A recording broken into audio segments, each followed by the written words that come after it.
And we're returning live outside right now. This is in Nixa. This is off of Tracker Road. And you can see this is the kind of stuff that we were concerned about today.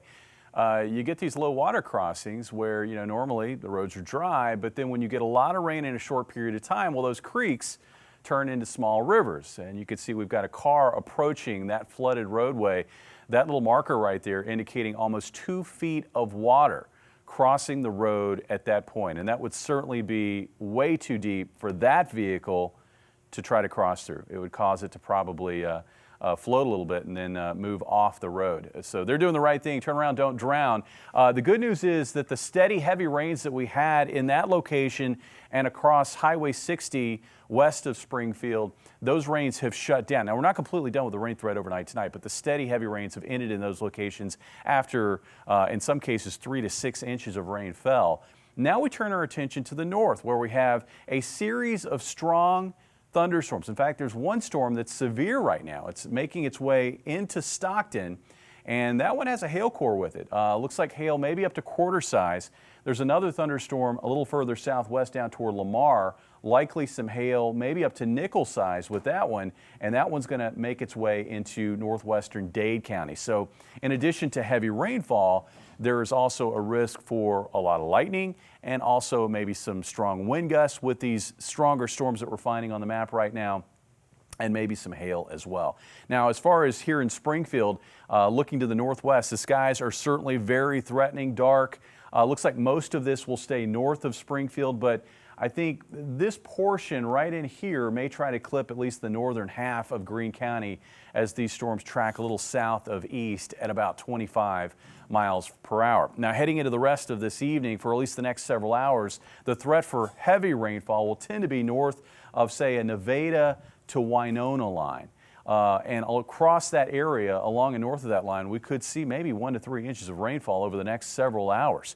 Here's how much we've seen so far. Again, most of it here in southwest Missouri, and Springfield officially 2.28 inches of rain.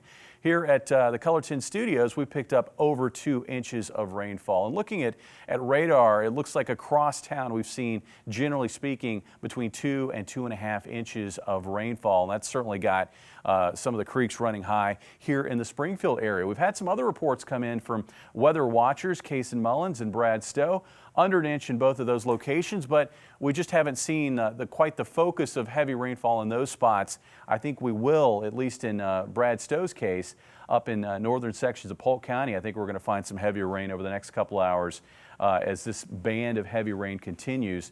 The setup looks like this. We've still got this warm front to our south, and that warm front, it's having a tough time moving north right now because of all the rain that's in place ahead of it. But it will gradually work north across the area tonight and into tomorrow. And it's going to get helped along by what's called a low-level jet. These are very strong winds about a mile off the surface. These winds are going to intensify as a very potent storm system to our west starts moving into the region as we work through tonight and Friday.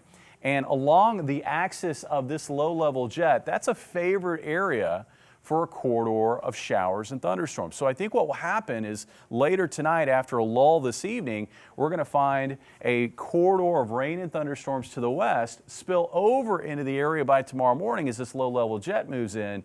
And then as that feature moves slowly east into our eastern counties, that's where the focus for showers and thunderstorms will be as we get into Friday afternoon. Now, because of all of that rain, that is going to limit the amount of instability that we have in our area tomorrow. That's a good thing. That does not mean, though, that our severe weather risk is zero, because there's so much wind energy available to organize severe storms. I think there's at least an isolated risk for severe weather, all modes a possibility. And then there'll be a conditional threat for severe weather to our west, where we'll probably get sun. We'll see highs in the 70s tomorrow, more instability, and storms may try to fire.